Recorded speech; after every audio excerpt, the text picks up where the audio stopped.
Okay, Coach, maybe a few thoughts on what you and the staff have seen from last Saturday's UCLA game and what you're looking forward to from this week's game at Utah. Well, certainly Sundays are long days for us, win or lose. It was longer days when you lose. A lot of talk about injuries. I think, as I told the team, the coaches, we don't want to make excuses, but we got to realize that on the injury report, there's like 28 guys on it, and 18 of them are starters. So we've got to, as a staff, come together with a plan, try to put some guys in place, and they may be more inexperienced. So we may have to adapt some of our schemes, and not just on offense, defense, but on special teams. So we'll have 11 out there. I don't know how much experience they'll have, but we'll have 11 out there and get ready to go and put the plan together for Utah. Rich, were Freddie Tagaloa and Paul McGlure, were those both injury situations on No, Saturday? Paul played. I know somebody asked me a question after the game. He played. Watching the game, he played in the second half. It was certain situations he wasn't in the game, but he's fine. Now Freddie was home. I think he went over to, I saw Anu today, I think he went over to New's house and watched the game. They probably had some tacos and, stressed out over watching us play. But Freddie's, he'll be day-to-day, just like some of these other ones. Some of the guys will know out, but some of them are day-to-day. Any theories on why all the injuries? No, it's a fair question. I think we looked at, our training, and I'm really pleased with our training, but it's the same training we did 2 years ago when we had no injuries. Last year we had a bunch, and this year it's just, it's like J.J. Taylor. I mean, that was kind of a freak thing. The play was almost over, and then he just kind of got rolled over, bent over a little bit. Brandon got hit in the ribs, so he got sore ribs, and so it's just some unlucky stuff. We're going to get to the point eventually where is the injuries won't be as big a factor because we'll be deeper. And we've had that in mind in recruiting. Everybody does, but we have 35, I think, first-year players in the program. We'll probably bring in, counting walk-ons, another 30, 35. And so we're going to be okay going forward, but just right now it's a little bit tougher. But, for instance, Khalil Tate, he's a 17-year-old true freshman. We're probably going to redshirt him. But with the situation, he had to play and thought he played pretty well and showed some glimpses of that we're going to be okay at that position in the future. With the McGlure move, is that just looking for better situations for? What's that? With Paul McGlure, you say he was in there kind of sporadically. Are you looking for better? Yeah, we're trying to create some controversy because Paul McGlure wasn't in there for a couple of plays. I mean, Paul McGlure's a good football player, and there are certain moments that I think the defensive coaches had somebody else in there. Nothing controversial about it. Did Paul ask you guys to ask these questions? Paul's a great guy. I don't see him putting up to anybody that. What's the ideal number of quarterbacks you would like to have in general, then, considering all that's happened? Well, most teams will carry 4. I usually like to have 5. And we'll have, looking at numbers, we'll have at least 5 in, I think, in the next several years. And we're going to be good there. We got some good guys coming back. I think we recruited some very talented ones. And so we're going to be, and you have to be good at that position, as you know. So I think we'll be okay there. I don't know when. Again, we'll, Thursday about the status of some of our guys, but it was Saturday. It was kind of hectic, let's say the least. Along those lines, Rich, you must have hemmed and hawed, I don't know if you hemmed and hawed, but during the game to figure out what you're going to do with Khalil, whether to play him or not. Well, we had, you have to prepare for that ahead of time. Okay, what happens if Brandon gets hurt? Zach's the next guy, but, Khalil's a little more explosive. You rep him. So when Anu got hurt a few weeks ago, Brandon was taking all the reps with the 1s. We take an equal number of reps with the 2s, and Zach and Khalil split those. And so with that in mind, we thought, okay, if we got to play him, we'll burn the red shirt and get him ready to play. We just didn't. We were hoping we didn't have to, and but we did, and so we'll move on.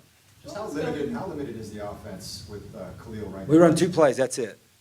An inside run and a pass. That's it. That's all I got to prepare for. 1 run and 1 pass. What was going through your mind? No, I'm just kidding. Khalil Don't get it. kind of have the wind knocked out of him? What was going through your Oh, mind? I went over and I said, "Oh, you got to be kidding me!" But then, when I started going over, I saw a little smile on his face, and I'm like, "His big butt is just tired." He ain't used to running that fast, that hard, for that much. And so I went over there, and he kind of giggled a little bit. I said, I think you're just tired, aren't you?" So he used that opportunity to catch his breath. I think it was a third down anyway, wasn't it? So, but yeah, I think he realized the importance of conditioning. Is the tape that we all saw Saturday night the same kind of guy you see in practice every day?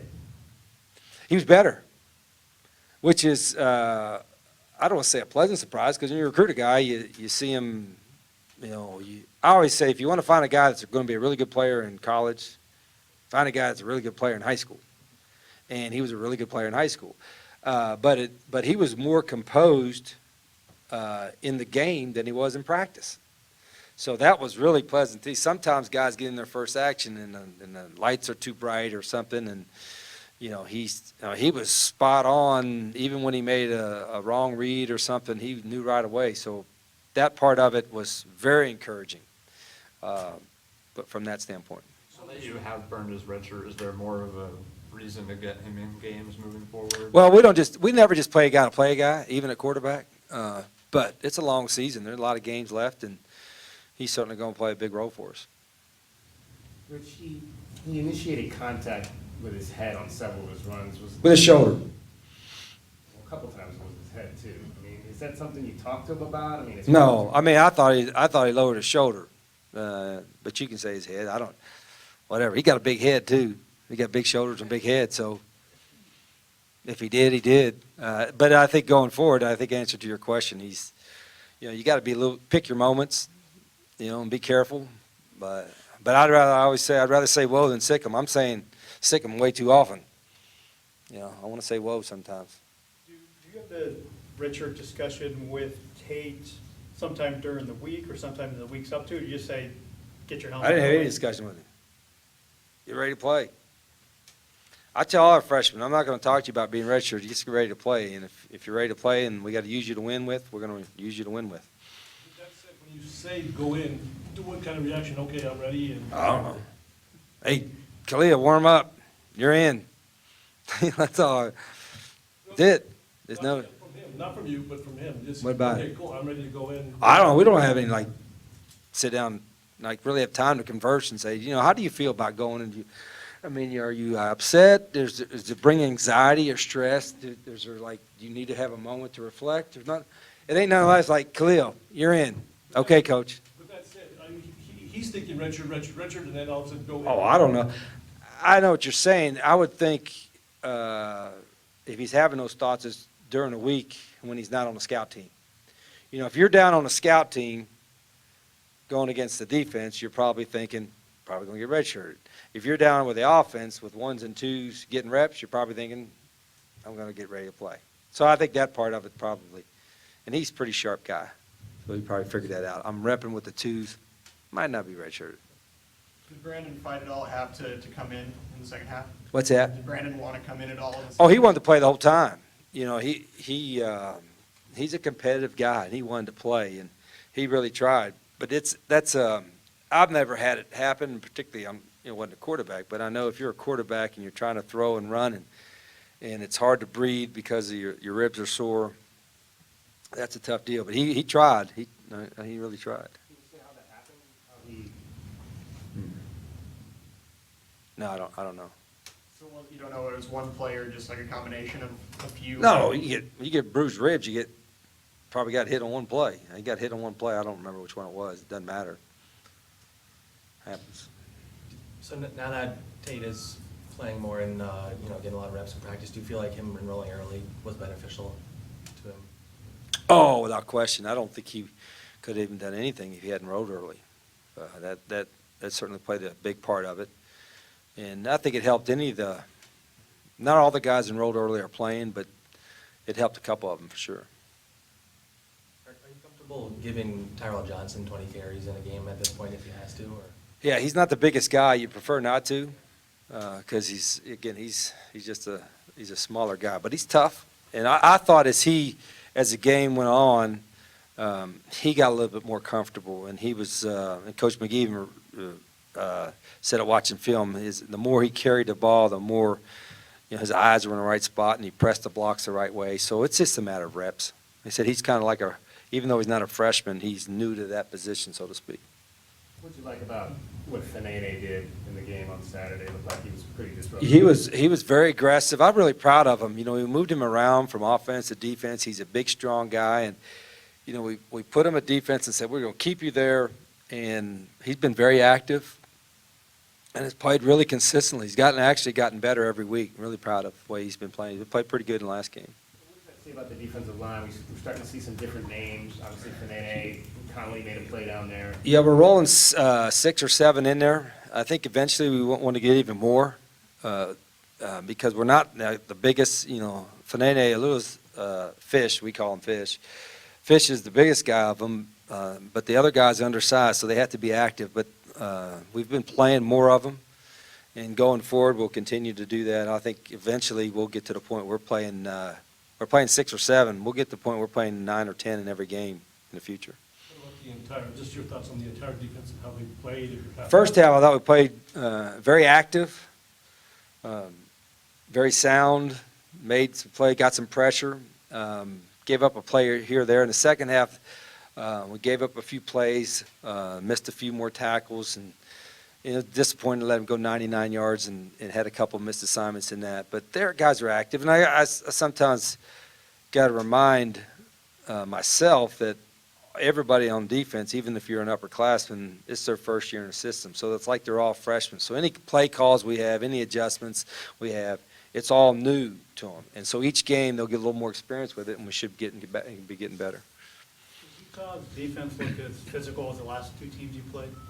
Yeah, every bit of it. They've always been physical, and they're big up front. They're very big at the corners. They're big at DB. So that's a Utah thing, you know. I think stable, that you know, they're athletic and they're tough and they play hard and they're well coached. So it's and it's going to be a good, tough environment. We've played well against them.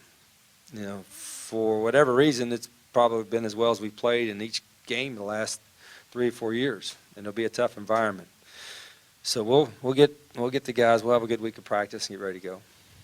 What needs to change on special teams to get that ready to go? You know, we've been okay, but we didn't kick as well, and I don't know the elevation, whatever it may be, it's the same for both teams. But we didn't kick as well as we needed to. Our placement of our kicks, whether it's a punt or kickoffs, was not as good as those guys can do. And then we certainly made a couple of mistakes in coverage. That's the thing that we got to get fixed. Our kick return unit is the worst in the country. It's just very frustrating. We've worked hard on the schemes. We got good enough guys to do it. It's bad. It's almost as if they kick it in the end zone, good, we get it to the 25. So we're going to work. We got a lot of pride there, and Coach Regal's working his tail off to get those units better. And some of it, what happens sometimes for us is that when guys get, you know, we usually like to put the backups on special teams because they're fresh and they can get a lot of reps on it, and it's important to them. But as you get guys hurt and move them up, now you're putting somebody else on special teams or guys that are doing both, and it was quite the scramble to sometimes get some consistency there. But we'll work on it again this week and get it right. Now that Tyrell's getting a lot of time at running back, will he not do kick returns? No, that's the reason why he's not back there, because you know, we're using him. You know, we don't. Not that you'll get hurt on kick return, but we need him at running back. Has Quasey been returning kicks? Well, probably since Pop Warner. I don't know. You know, for us, a week. You know, for him, he probably been doing it since he was in like the 6th grade or something. But for us, it's been the last week and a half. What did Isaiah Hayes do to earn a start against UCLA? He's a physical guy. He's still learning. Very aggressive. You know, right now he's probably 170 pounds. I don't know what he weighs, but he's an aggressive guy, and we needed kind of an aggressive mentality. He did okay. You know, we've got to get more guys ready back there, and there's still another. I thought we made some positive steps secondary-wise in some respects, and some others we still got to get better at. Can you pinpoint why you had success against Utah, and especially up there, you guys have played really well in Salt Lake City? I know it's a good question. We get bottled up. We've just executed well, and then we've made big plays. I know the last time we were up there were 3 or 4 turnovers that were the difference in the game defensively, and we didn't create any in the last game. We've got to be, you know, a little bit of that's luck, and some of it was just some really good plays. We made some really good plays defensively and some turnovers that that changed the whole game the last time we were up there. How do you feel about your offensive line? I know you said you wanted 8, you had 7, and now a couple guys. Yeah, we had 3 guys out. You know, we had 2 starters in second half there against UCLA, was against a pretty good front. And those guys went in there and competed. We didn't grade out well, which is almost, you can see that happen a little bit because there's inexperience and played against some good guys. But it was, yeah, we were down to I don't know, we had maybe one more lineman that was healthy. And then I don't know what we'd have done, put a tight end in there or something. We're not going to quick kick on third down, but it was yeah, it was kind of, because we put guys that were normally tackles at guard, and it was just one of those crazy deals. You think you'd have stayed with Worlinger had he done something on that first drive? You know, like if he'd have been like Dan Marino and threw 5 touchdown passes and hello, let's see, well, I would have took him out if he like threw 3 touchdowns, ran for 200 yards. I probably would have kept him in there. I'm just guessing. I would have probably kept him in there, but, you know, speculation. I like for you guys to speculate. You know, what would have happened if Zach Worlinger would have threw for 200 yards in a half a quarter and 3 touchdowns? What would have Coach Rod done? Let me think about that. Let you know next week. So given the choice, you would not have wanted to play Tate at all. No, we would like to redshirt Khalil Tate. He would have been perfect. 17-year-old kid, fresh out of high school. It would have been nice to redshirt Khalil. But if you're good enough to win with, or we need you to win with, you're going to play. And that's how I tell all of them when we recruit them. You know, we don't ever guarantee a guy that he's going to start because that's not fair to them or the guys on the team. But we also don't recruit guys to be backups. Anybody we recruit you with the expectation that you're going to help us win as soon as you get here. And then inevitably, half the freshmen or more aren't ready physically or mentally to play at the highest level yet when they get in their program. But some are, and some are forced to grow up in a hurry. Happy to hear that the USC game will be in the afternoon. Yeah, that's the best news I heard all day, 12:30. I don't know what to do. That's normally that's that time we have a little walkthrough and all that. And this time, I think our fans, the weather should be nice. I think it'll be good for our fans. 12:30 kickoff. I know I'm excited about that. I'm excited to sit down at dinner at a normal time on that Saturday. Yeah, I don't know if there's ever for coaches to have any normal time for dinner one way or another, but if we have recruits in, we can actually spend some time with them after a game, which we never are able to do. And then our players and the fans can be home at a reasonable hour and all that. So they'll have to get tailgating early, which I don't think most of them will probably mind. But, yeah, that's good news. Any more questions for Coach? All right. Okay. Thank you.